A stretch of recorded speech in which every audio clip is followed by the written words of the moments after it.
Assalamualaikum warahmatullahi wabarakatuh. Waalaikumsalam warahmatullahi wabarakatuh. Alhamdulillahi wahdah, sadaqa wa'dah, wa nasara abdah, wa a'azza jundah. Wassalatu wassalamu ala man la nabiyya ba'dah, wa ala alihi wa sahbihi wa mawalah. La hawla wa la quwwata illa billah. Amma ba'du. Saudara-saudara kaum muslimin rahimakumullah, seperti kita maklum bahwa Allah subhanahu wa ta'ala menciptakan manusia dan jin untuk melaksanakan ibadah kepadanya. Manusia yang ingkar terhadap perintah ini dinamakan dengan orang-orang kafir, sedangkan jin yang mengingkari perintah ini dinamakan dengan setan atau syaitan dalam bahasa Qur'annya. Kemudian dalam perkembangannya, jin-jin yang kafir yang dinamakan setan ini bersekongkol dan menjadi bala tentaranya iblis untuk menggelincirkan manusia dengan berbagai macam cara dan jalan dari hal-hal yang diridhoi oleh Allah subhanahu wa ta'ala. Adapun yang namanya iblis, pada hakikatnya cuma satu saja, yaitu yang ingkar kepada perintah Allah untuk sujud kepada Nabi Adam alaihi salam. Iblis inilah kemudian yang menjadi sesepuh, raja, biang atau dedengkotnya para setan. Seluruhnya akan tunduk kepada komando iblis, akan taat dan setia kepada perintah iblis untuk mencari teman yang sebanyak-banyaknya guna menemani mereka di neraka nanti. Maka mereka pun melakukan satu proklamasi yang bisa kita baca dalam surah Al-A'raf ayat 16 dan 17, di mana iblis dengan tegas menyatakan, qala fabima aghwaytani la aq'udanna lahum siratakal mustaqim.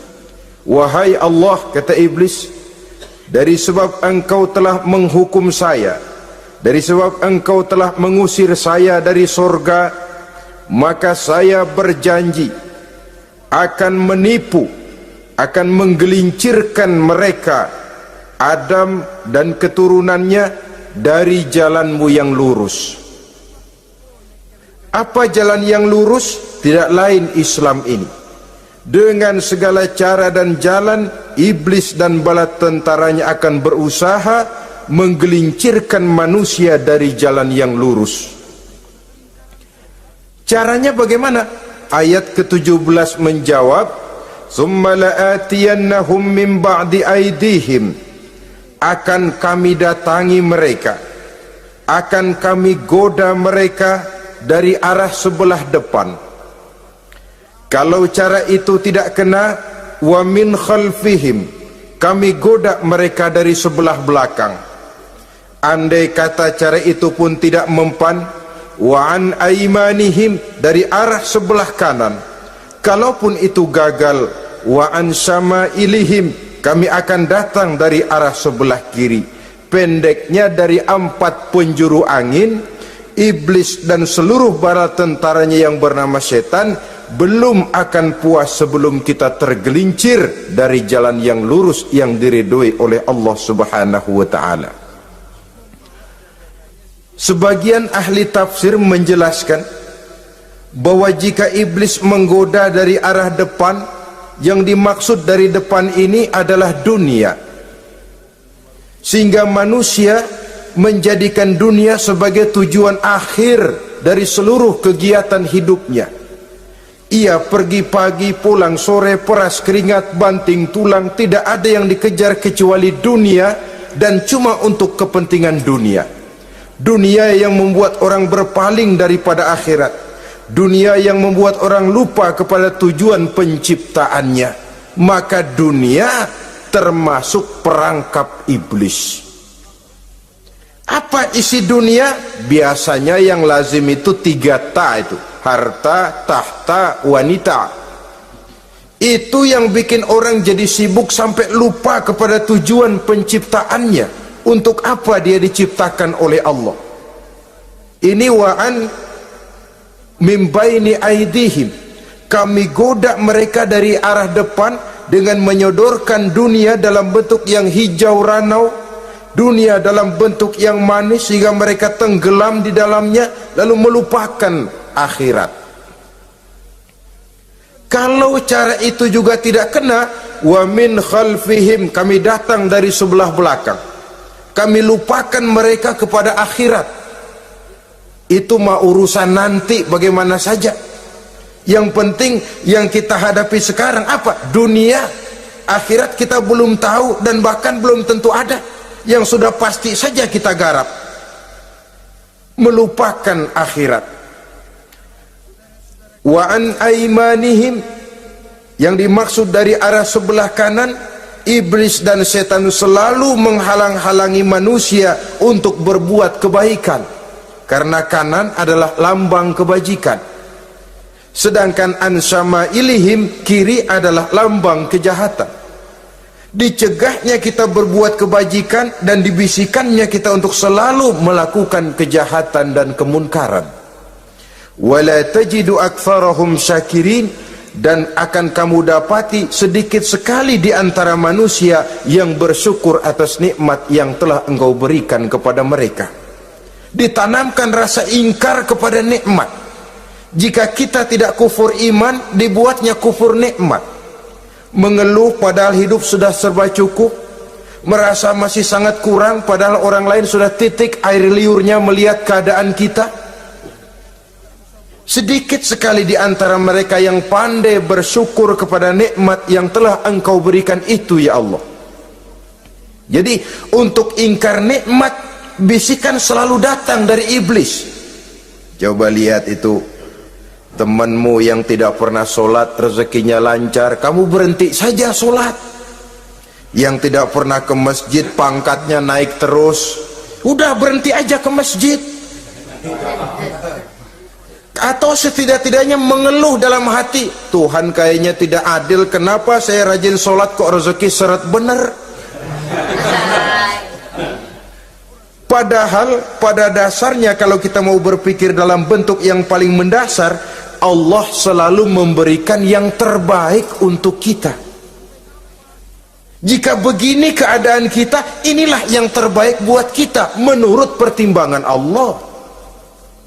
Jika kita menuntut lebih lagi, mungkin dengan keadaan yang lebih itu kita bisa tergelincir, dan Allah lebih tahu itu.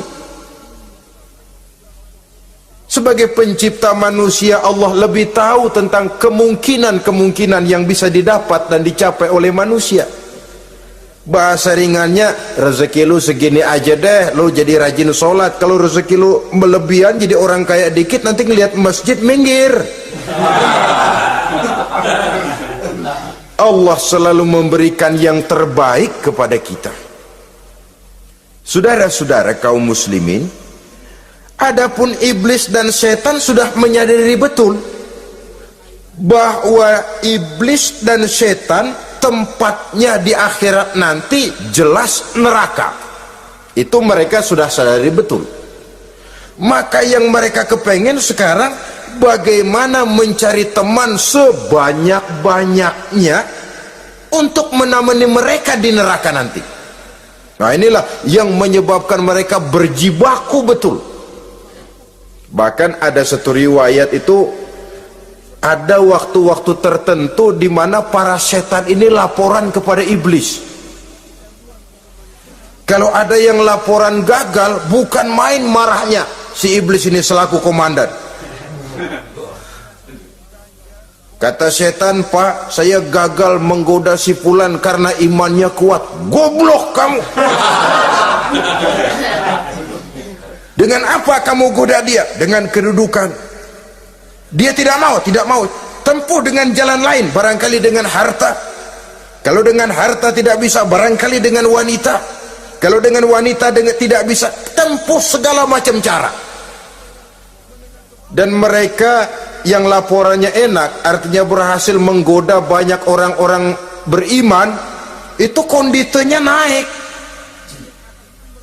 bahkan mendapat semacam piagam penghargaan sebagai kadar militan daripada iblis.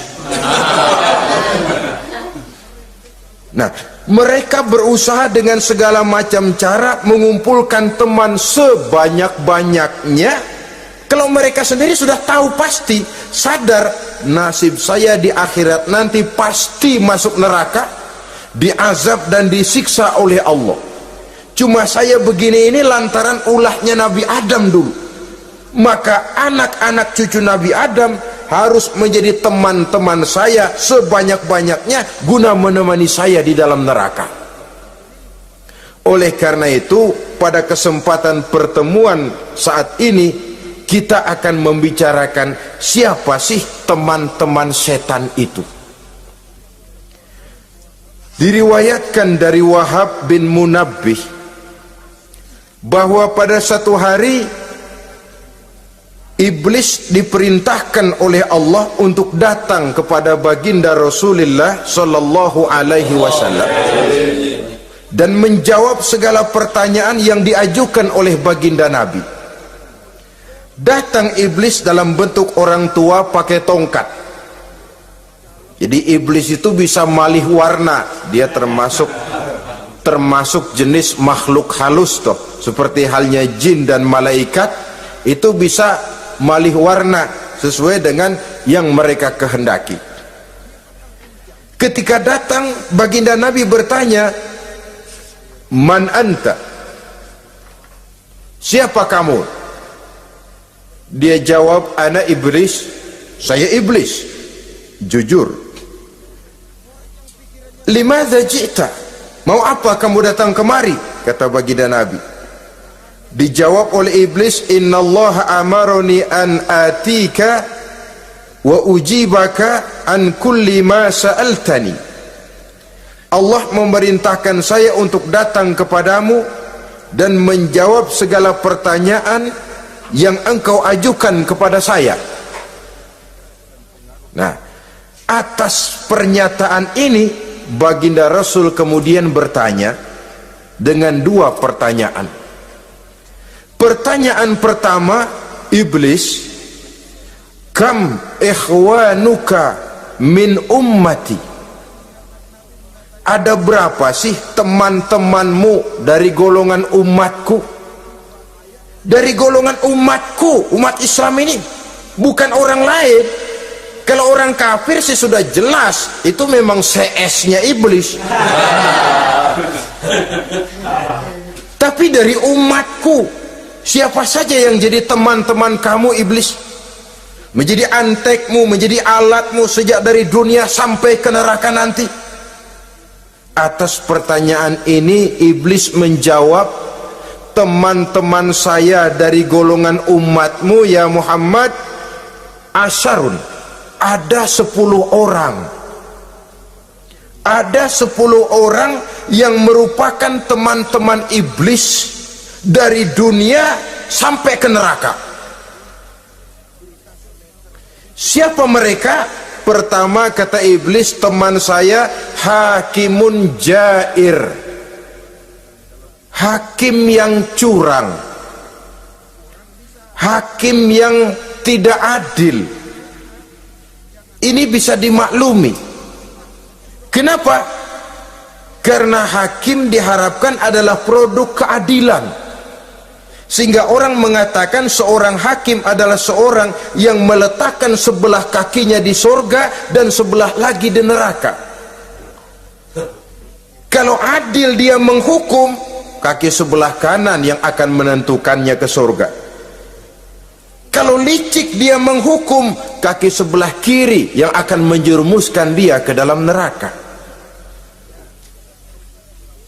Saudara-saudara kaum muslimin rahimakumullah, sesungguhnya dalam kehidupan Kurangnya sandang pangan bukan satunya sebab yang membuat orang menderita. Tidak teraturnya perumahan, kurangnya lapangan kerja bukan satu-satunya yang menyebabkan rakyat menderita. Tapi lukanya rasa keadilan, tidak tegaknya hukum sebagaimana yang diharapkan, itu juga bisa menjadi sumber nestapa, bisa menjadi asal dari segala derita. Oleh karena itu, hakim yang tidak adil, hakim yang curang, yang menghukum tidak berdasarkan hukum tapi berdasarkan kepentingan, berdasarkan pesan sponsor, hukum bisa dibeli, ada istilah mafia peradilan. Hakim-hakim macam ini yang akan menjadi teman-teman iblis. Dan tiap kali palu akan diketuk, iblis sudah bukan main sibuknya. Kekuasaan di tanganmu, hijau katamu, hijau yang akan berlaku, merah kau ketok, merah yang akan jadi keputusan. Orang lain tidak tahu ini kesempatan untuk jadi kaya, ini kesempatan untuk naik pangkat. Manipulir hukum tidak ada yang tahu karena orang banyak yang awam dengan hukum.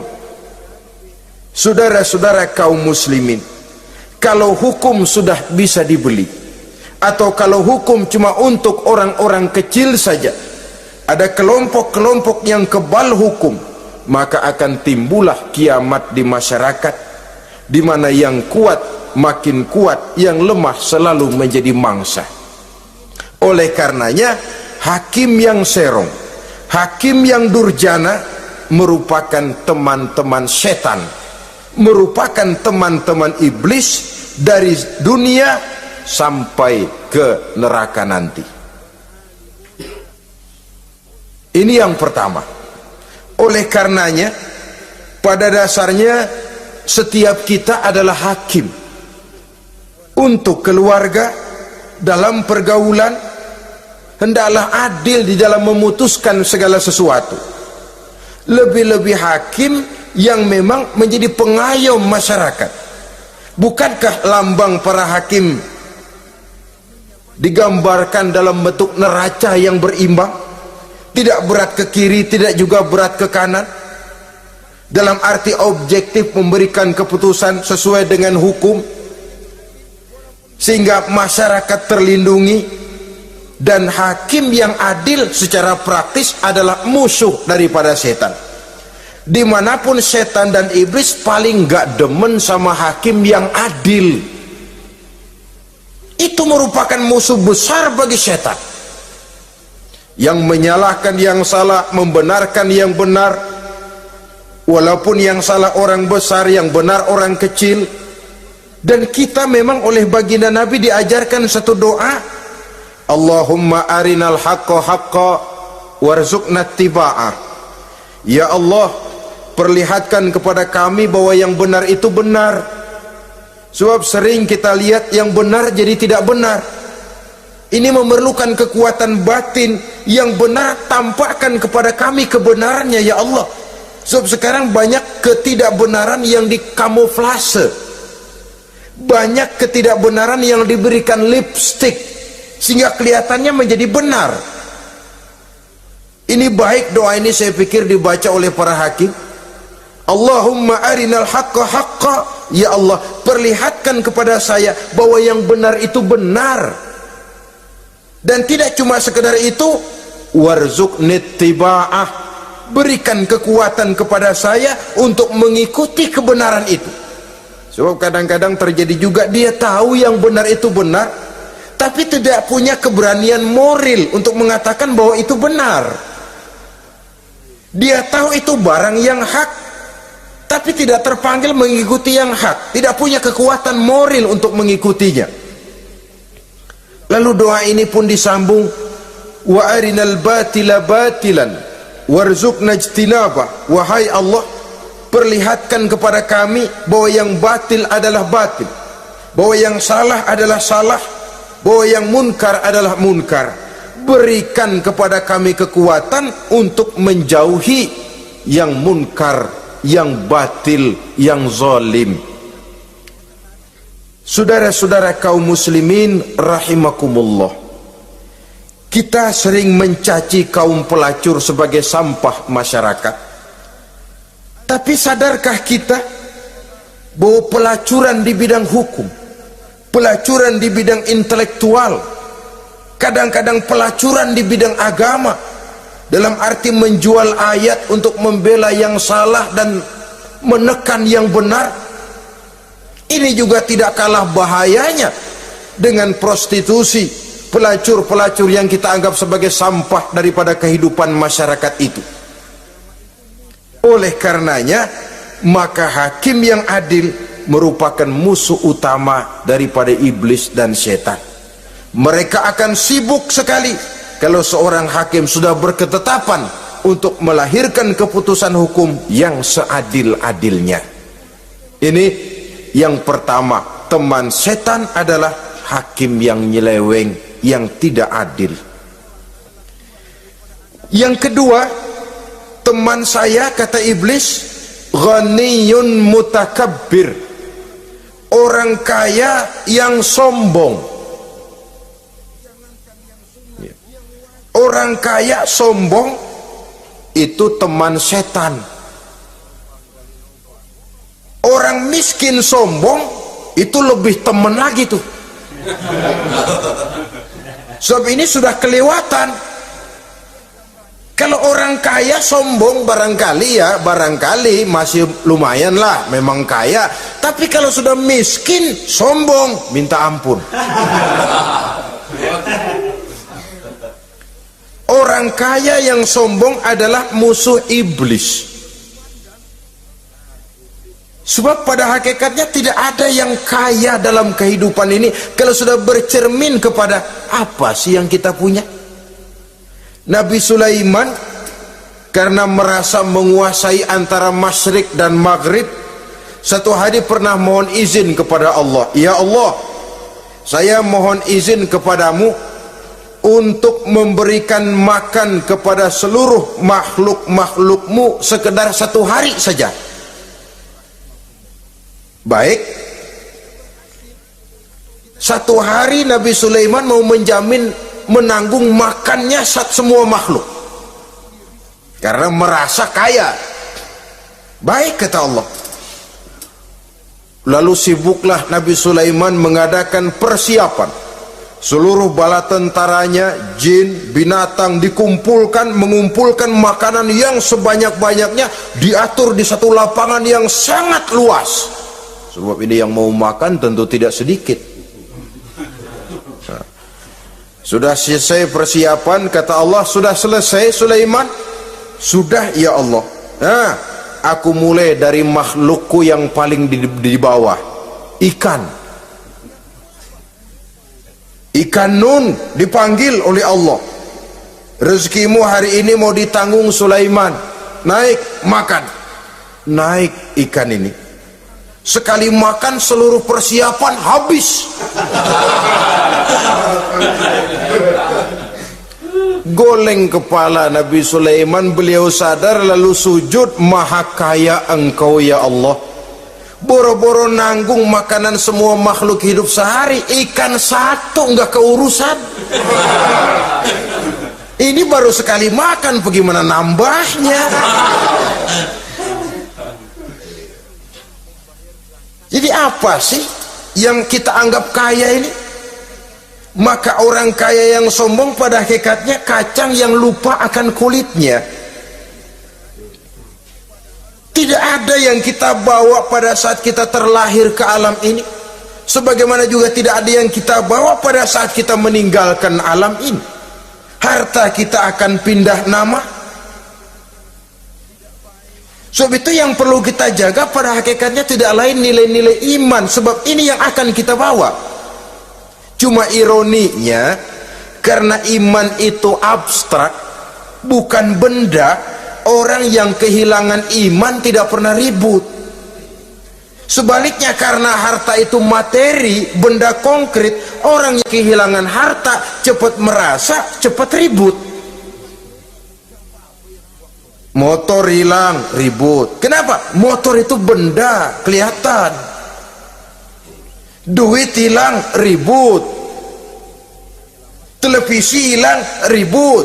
Kenapa? Benda. Tapi kalau iman yang hilang, wah kelihatannya tenang-tenang saja, Pak.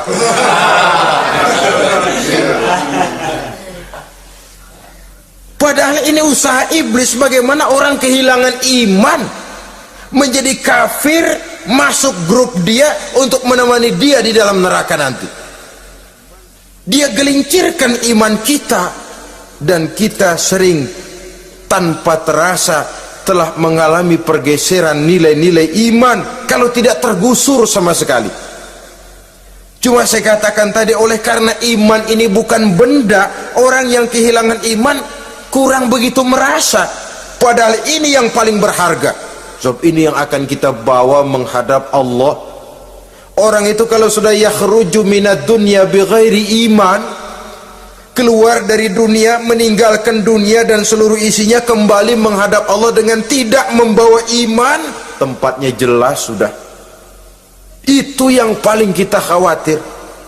Pangkat jelas tidak kita bawa, harta benda akan pindah nama jadi milik ahli waris kita.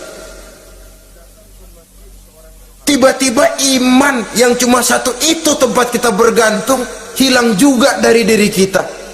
Dengan apa kita mau menghadap Allah? Dan kemalangan apa yang lebih besar dari orang-orang yang telah kehilangan iman pada saat dia menghadap Allah Subhanahu wa ta'ala. Karena itu saudara-saudara, terutama yang diberikan amanah berupa harta oleh Allah dalam kehidupan ini, bersyukurlah kalau saudara diberikan kepercayaan oleh Allah untuk menyalurkan rezeki kepada orang lain, seperti keran yang nyimpen air tapi tidak untuk dirinya, disalurkan kepada yang memerlukannya. Rezeki dia cuma lewat tangan saya, rezeki dia cuma lewat tangan saya. Berbahagialah orang kalau dipercayai Allah untuk menyalurkan rezeki kepada orang lain. Artinya agen. Wong ditunjuk jadi agen Allah, kok nggak bangga? Kalau sudah kemari cara berpikir, insya Allah rasa bakhil bin pelit alias medit bin koret.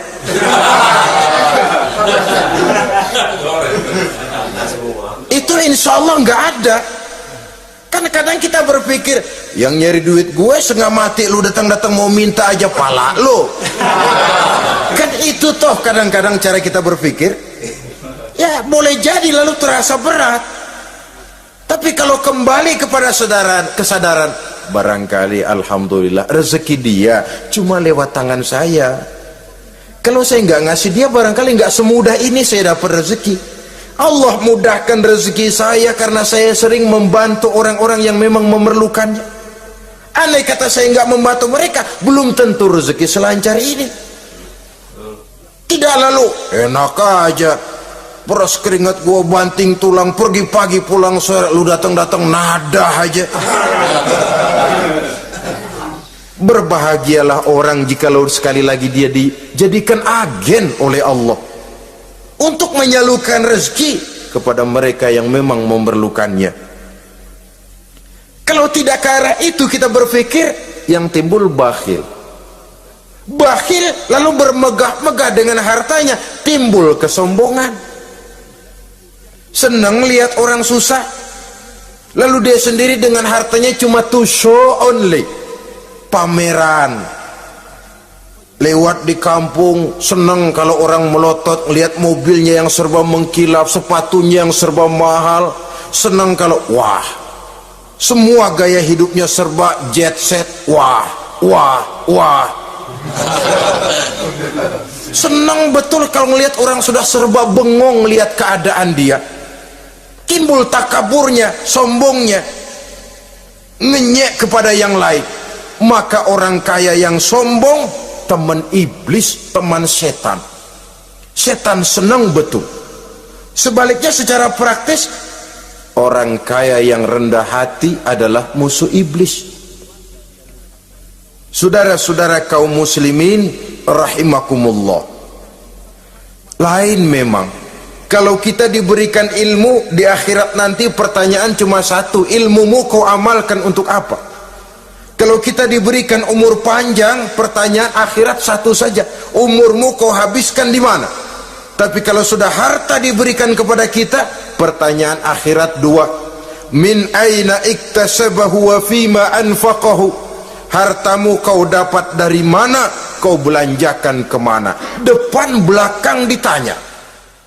Yang ketiga, teman iblis itu tajirun khain, pedagang yang berkhianat, baik kepada sesama teman pedagangnya karena ingin lebih maju dari yang lain, terjadi persaingan yang tidak sehat di berbagai bidang bisnis, ataupun kepada para pembelinya dengan mengatakan barang yang baik adalah barang yang tidak baik menjadi baik. Sebab pada dasarnya apabila kaum pengusaha sudah berkhianat, akan timbul kegoncangan ekonomi. Dan kegoncangan ekonomi dampaknya adalah melahirkan kelas-kelas kemiskinan. Kemiskinan merupakan satu perangkap iblis. Biasanya orang kalau udah melarat udah dekat banget sama kafir. Kalau tidak dilatar belakangi oleh nilai iman yang kuat. Udah melarat, udah dekat benar dah sama kafir. Apalagi iblis ini menggodanya pandai dia. Kepada orang miskin dia datang dengan bujukan materi. Kepada yang cukup hartanya dia datang dengan bisikan lain. Pendeknya iblis dan setan itu kalau ibarat tukang joget, dia ngerti betul irama kendang.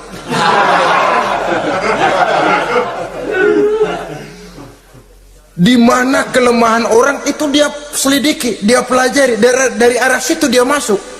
Dan secara strategi perang, iblis dan setan ini posisinya memang lebih menguntungkan daripada kita. Kenapa? Dia melihat kita, kita mah nggak lihat dia.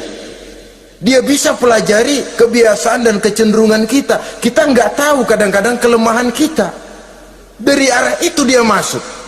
Posisi dan strateginya lebih menguntungkan daripada kita. Saudara-saudara kaum muslimin rahimakumullah, bila ekonomi sudah goncang, terjadi penimbunan barang, terjadi spekulasi harga, timbullah kegoncangan sosial. Dan dikala itu setan dan iblis pesta. Dia merasa perangkapnya berhasil. Persaingan-persaingan yang tidak jujur, yang pada dasarnya akhirnya bukan cuma merusak sistem ekonomi, tapi juga mempengaruhi hasil kerjaan. Dalam tender-tender usaha-usaha besar misalnya, oleh karena mengajar supaya dia yang mendapat proyek, dia tidak segan sogok sini, suap sana, semir sana, usap sini. Tinggal untungnya sedikit dan dia harus dapat untung besar. Akhirnya apa? Proyek yang dikerjakan cuma asal sekedar jadi. Tidak seperti standar yang ditetapkan lagi. Juga tidak merupakan kesalahan yang sepenuhnya harus dibebankan kepada dia. Kesalahan yang merupakan siklus, mata rantai, sudah lingkaran setan. Itulah sebabnya sering saya ungkapkan, kalau manusia sudah jadi teman setan, lebih buas daripada bajing. Karena bajing cuma makan kelapa, tapi bajingan udah apa saja dimakan. Sudah jadi teman-teman iblis, tidak ngerti halal haram, hak dan batil. Ini kepentingan pribadi apa kepentingan orang banyak, yang penting sikat saja. Jadi yang ketiga ini targetnya memang kekacauan ekonomi, yang kemelaratan, kemiskinan merupakan tangga untuk sampai kepada kekafiran, dan iblis tahu betul itu.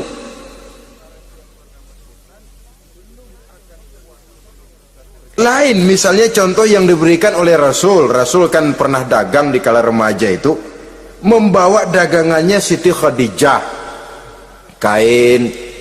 Beliau dagang kain. Berapa kain ini? Oh, kalau ini saya ambil dari Ibu Khadijah 25 rupiah. Saudara mau beli saya berapa terserah, asal saya ada untungnya. Dan kalau modalnya 25, betul-betul beliau bilang 25. Jujur. Kita kan enggak, udah bohong campur sumpah lagi.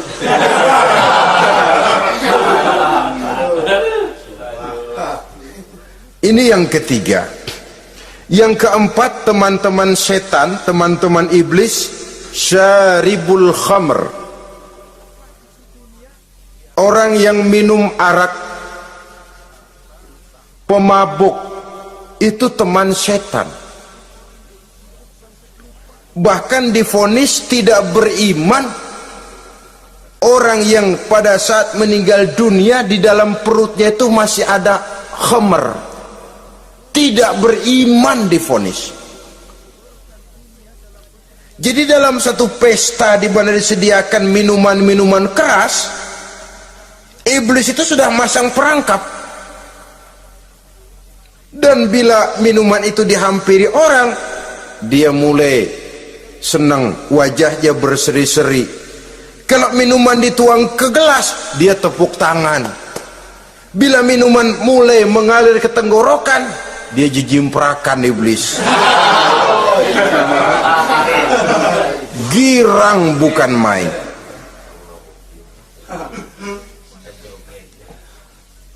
Saudara-saudara kaum muslimin rahimakumullah. Kenapa pemabuk merupakan teman setan? Karena dalam keadaan mabuk, orang kehilangan daya kontrol. Perbuatannya nyaris tidak terkontrol lagi. Tidak ada rahasia, tidak ada harga diri, tidak ada sifat memelihara, dan itu ciri-ciri daripada iblis. Syaribul khamr, orang yang suka meminum minuman keras. Itulah sebabnya memang dalam hidup ini kita harus punya filter. Allah selalu menghendaki yang terbaik dan memilihkan yang terbaik untuk kita. Kalau sudah itu minuman yang baik, kata Allah, itulah memang yang baik untuk kita. Kalau itu dilarang oleh Allah, itulah memang yang tidak baik untuk kita. Jadi kalau sudah qat'i dalilnya, nggak usah buang energi menyelidiki apa manfaatnya.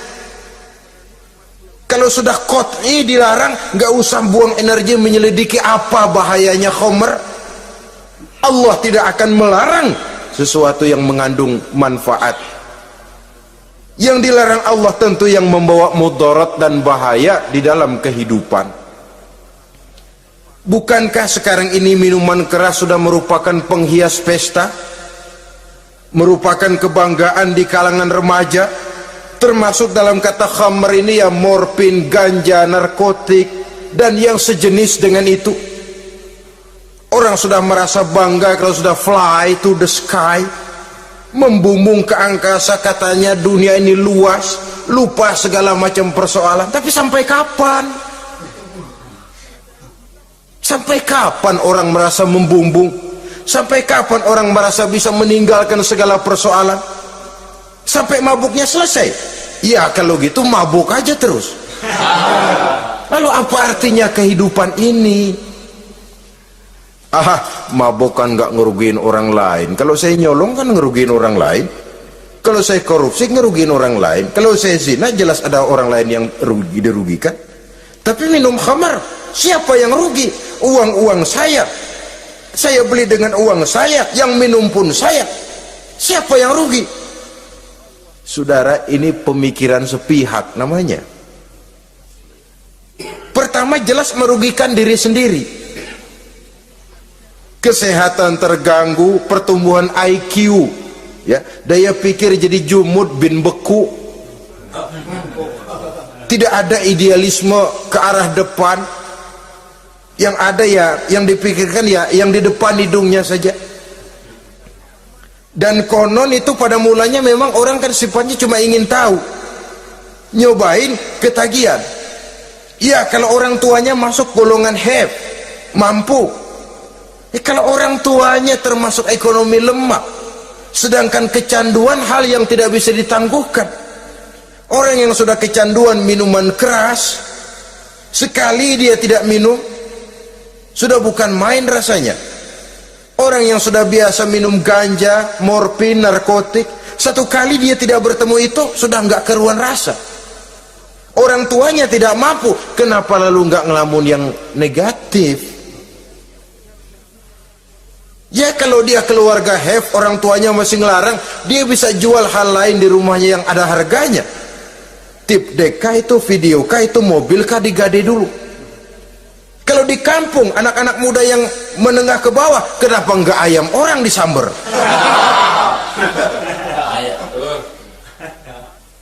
Terjadilah perbuatan negatif yang akhirnya merembet kepada merugikan orang lain. Hakikatnya zohirnya memang pada mulanya hanya merugikan diri sendiri, tapi lambat laun akan merembet juga kepada merugikan orang lain.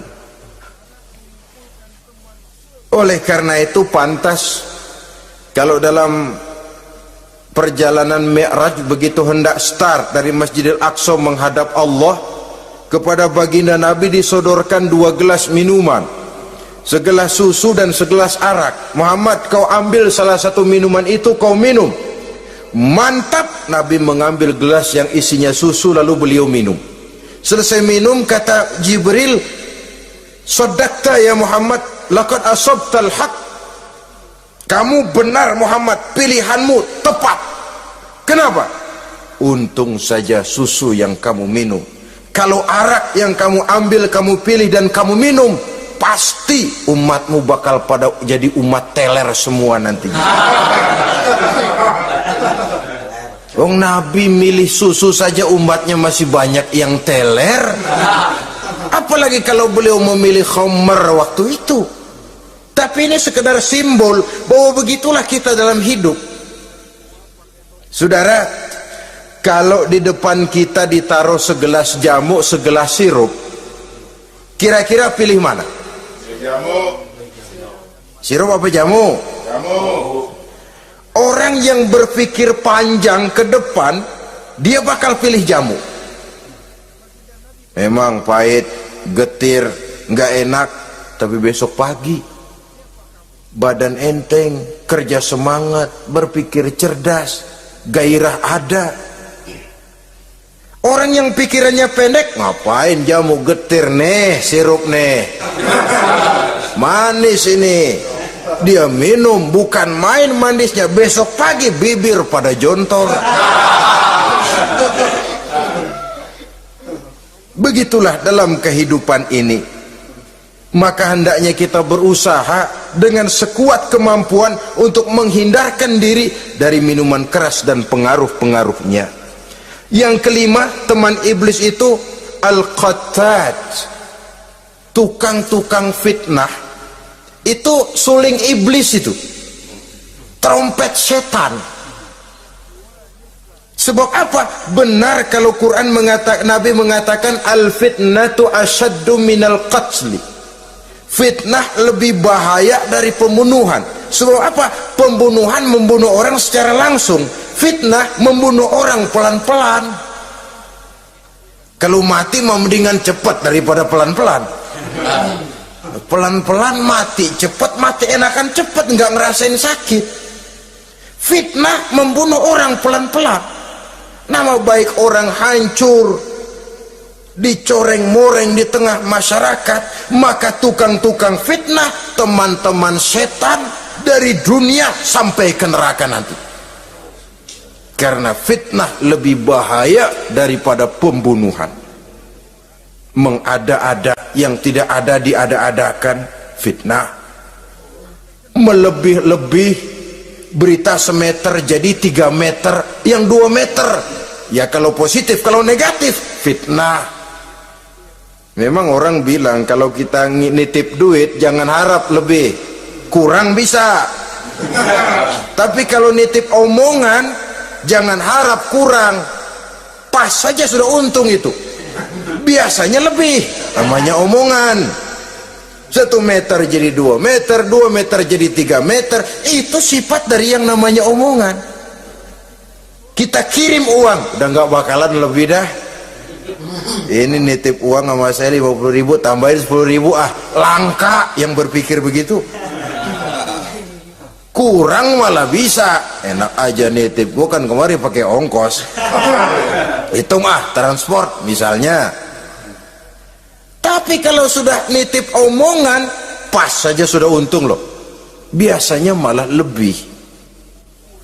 Fitnah pernah melanda Nabi Zakaria. Fitnah pernah melanda Habil dan Qabil. Fitnah pernah melanda Nabi Ibrahim. Fitnah bahkan pernah melanda kehidupan baginda Rasulullah sallallahu alaihi wasallam. Dalam peristiwa yang lazim kita kenal dengan hadisul ifki, bagaimana gosip pun sempat mengguncang rumah tangga kehidupan baginda Nabi. Sehingga pantas kalau beliau sendiri mengatakan al fitnatu asyaddu minal qatli. Fitnah itu lebih bahaya daripada pembunuhan, karena fitnah membunuh orang secara pelan-pelan. Saudara-saudara kaum muslimin rahimakumullah, lidah tidak bertulang. Soghirul jirmi azimul jurmi, kecil bentuknya tapi besar akibatnya. Kalau kita luka karena silet 2-3 hari boleh sembuh, tapi luka karena lidah seumur hidup kita ingat. Asal lihat orangnya ingat, nih dia nih yang ngomong kagak enak banget, gua tandain dah.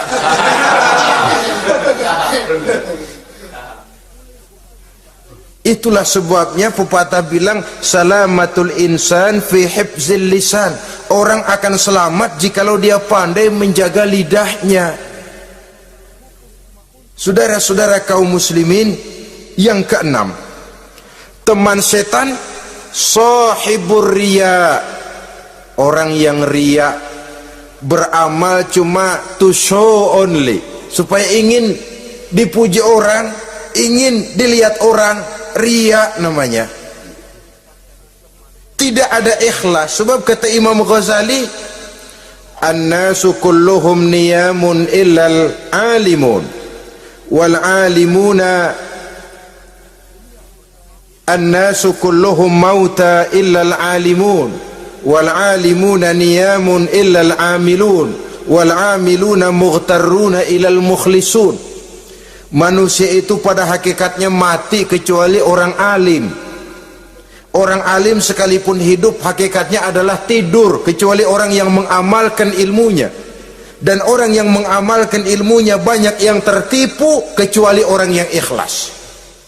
Tepat ini fatwa Imam Ghazali. Manusia hakikatnya tidur kecuali orang yang alim. Orang yang alim walaupun hidup tapi tidur, hidup tidur, ya nggak bisa berbuat banyak, kecuali orang yang mengamalkan ilmunya. Dan orang yang mengamalkan ilmunya banyak yang tertipu, kecuali yang ikhlas. Jadi kalau amal itu adalah jasad, ikhlas itu adalah ruh. Amal tanpa ikhlas patung. Patung tidak bisa berkembang, tidak bisa berbuat banyak, namanya patung. Itu amal tanpa ikhlas. Ini termasuk penyakit batin toh, ikhlas, riya, ujub, sum'ah, penyakit kepengen didengar orang, penyakit kepengen dilihat orang. Wah, kalau sembayangnya dilihat orang mantap betul, kayak besok mau mati. Tapi kalau sudah sembayang nggak dilihat orang, wah kilat khusus, cepat bukan main. Riya. Ini yang menghancurkan amal ini nggak terasa. Sifat kita sendiri. Riya ini menggeragoti amal, sebagaimana api menggeragoti kayu bakar. Yang ketujuh, teman setan akilu malil yatim, orang yang memakan harta anak yatim. Itu setan senang betul itu. Dia bisikan, lah kau kan ngurus anak yatim, kau sudah menanamkan budi kepada mereka, jadi wajar kalau kau ambil bagian. Mula-mula memang dalam batas yang wajar, makin lama malah berebut sama yatimnya. Makin kesonoin, yatimnya malah nggak keduman, panitianya yang kenyang. Akilu malil yatim, orang yang memakan harta anak yatim secara zalim, ini merupakan teman setan. Sebaliknya, orang yang melindungi anak yatim, kata Nabi, seperti dua jari ini dengan aku di akhirat nanti, dekat derajatnya dengan Rasul. Yang kedelapan, teman setan al-mutahawinu bis shalah, orang yang nganggap enteng sholat, ngenteng-ngentengin sholat. Nanti aja dah, kalau udah tua-tuaan, sembahyang mah gampang, saban sari ada. Kalau ini nih tinju jarang-jarang. Al-mutahawin, ngenteng-ngentengin. Pada dasarnya agama itu mudah, jangan dipersulit, tapi juga jangan dipermudah. Agama itu tidak berat, jangan diberat-beratin, tapi juga jangan dienteng-entengin. So yang enteng, kalau kita entengin, akhirnya menganggap remeh. Mulanya memang sedikit, makin lama makin banyak, makin lama makin banyak, makin bertumpuk. Apalagi kalau sadar kita sholat adalah tiang daripada agama. Bagaimana rumah akan tegak tanpa tiang yang kuat? Bagaimana agama akan tegak dalam diri seseorang kalau sholatnya dia enteng-entengi? Jangankan yang sunnah, yang wajib saja kadang-kadang tutup lubang gali lubang,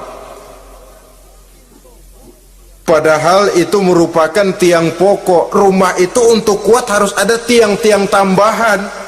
Tiang tambahan ini ya nawafil, ya rawatib, solat-solat sunnah itu untuk menjaga stabilitas temperatur batin kita kepada Allah. Al-mutahawinu bis shalah. Jadi kalau sudah masuk waktu beduk misalnya berbunyi, azan berkumandang, iblis mulai menyebar bala tentaranya. Pasukan siap.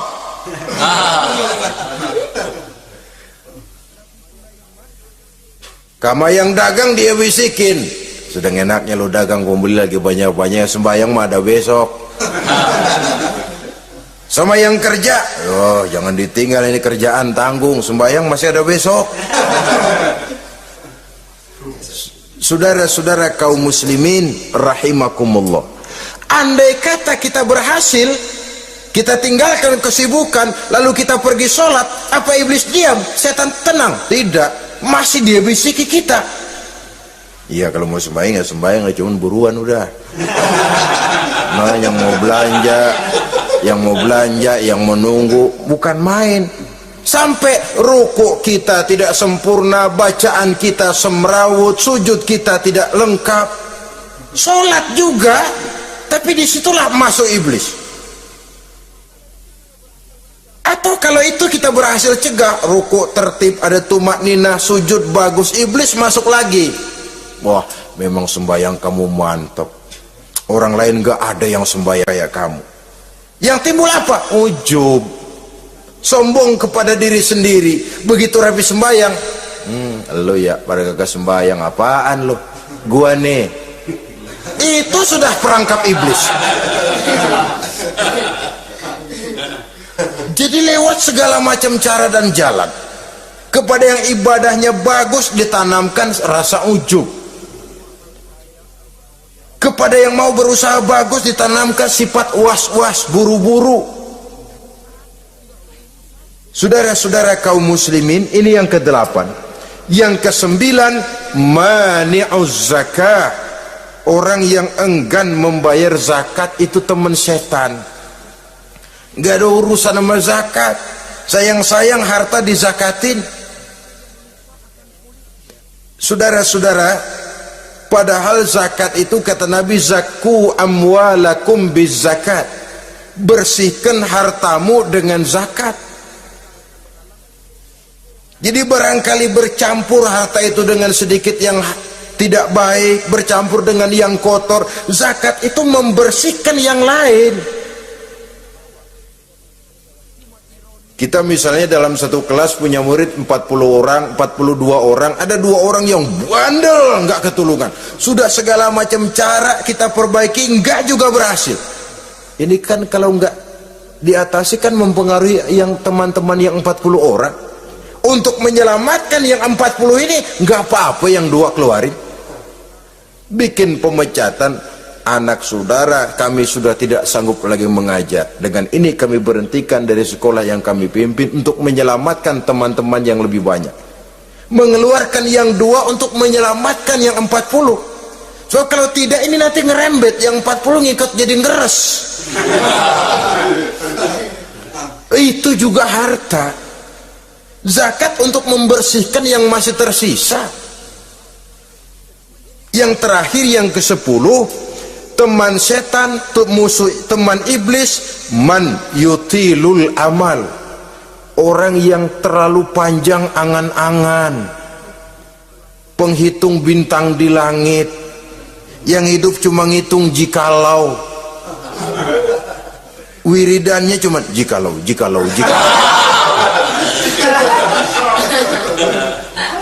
Tidak pernah mau berbuat, cuma angan-angan kelewat panjang. Yang ngelamun kan nggak ada sekolahan, ya siapa juga bisa ngelamun. Orang bukan tidak boleh bercita-cita, bahkan cita-cita yang mendorong kita untuk bergairah dalam kehidupan. Tapi kalau cita-cita tanpa langkah konkret, yang penting kan punya kemauan, lebihnya tawakal, nggak cukup. Pernah datang ke masjid seorang sahabat. Begitu sampai dia turun dari onta, langsung menghadap baginda Nabi. Nabi tanya, ontamu udah diikat belum? Belum ya Rasul. Kenapa? Saya tawakal kepada Allah. Tuh orang diomelin sama Nabi. Ikat dulu, habis gitu baru tawakal. Betul toh. Ikat dulu tuh onta, lebihnya baru tawakal. Kalau udah diikat masih lari juga, itu tawakal. Lah belum diikat udah tawakal. Orang yang terlalu panjang angan-angan, yang akhirnya kalau tidak merusak cara berpikirnya, akan mendorong dia kepada perbuatan yang negatif untuk mewujudkan angan-angannya itu. Macam misalnya ya, pakaian kepengen bagus, harta mau banyak, usaha ogah, kerja capek sedikit tidak mau, kepengen seperti orang-orang, lalu ngelamun. Kalau tidak jadi gila, ya merusak perbuatannya. Kan berapa banyak orang yang kepengen kaya, gagal lalu jadi sableng. Kertas koran ditumpukin, dikantongin, dia kira gepokan duit. Hawanya duit udah banyak aja. Tulul amal, terlalu panjang angan-angan. Nah, saudara-saudara, kalau kita sudah tahu itulah teman-teman setan, teman-teman iblis, mari kita berusaha jangan termasuk salah satu di antara 10 orang yang menjadi teman-teman iblis ini. Lalu cara untuk mengatasinya bagaimana? Imam Al-Ghazali rahimahullah memberikan tuntunan. Pertama, untuk mengatasi perangkap setan, jangan sampai kita termasuk salah satu teman setan, zikrullah. Banyak ingat kepada Allah. Sebab Nabi bersabda, inna zikrallahi ta'ala fi janbi syaitan kal akillati fi janbi ibni Adam. Sesungguhnya zikrullah, zikir kepada Allah itu dapat menyakiti setan sebagaimana penyakit menyakiti lambung anak Adam. Jadi setan itu akan kurus kalau kita hantam pakai zikrullah. Setan tidak berdaya, lemah kalau kita hantam pakai zikrullah. Ingat Allah, selalu merasakan kehadiran Allah dekat dalam hidup. Itu senjata pertama. Dengan zikrullah, setan kurus, Kalau udah kurus ya lemas, nggak berdaya ngadepin kita. Tapi kalau nafsu yang kita ikutin, kita umpanin tuh setan. Lah gemuk, begitu gemuk makin berleluasa dia ngutak-ngatik kita. Yang kedua, jangan mendekati tempat maksiat. Sebab man hama haulal hima yusiku ayyaqa fi.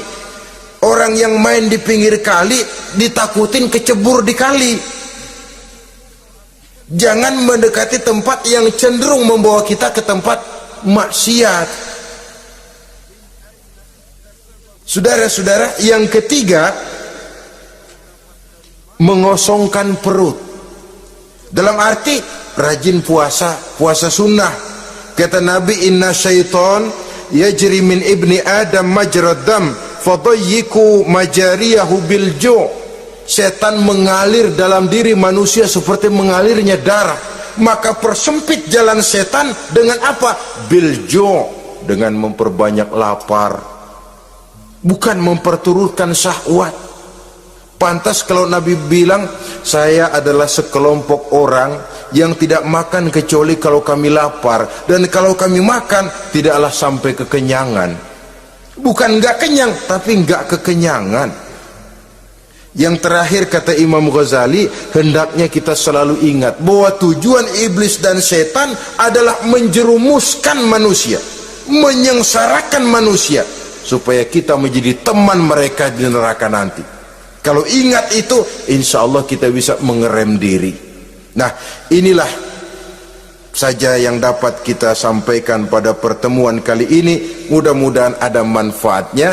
Terima kasih dan mohon maaf. Usikum wa nafsi bitaqwallah. Wassalamualaikum warahmatullahi wabarakatuh. Waalaikumsalam.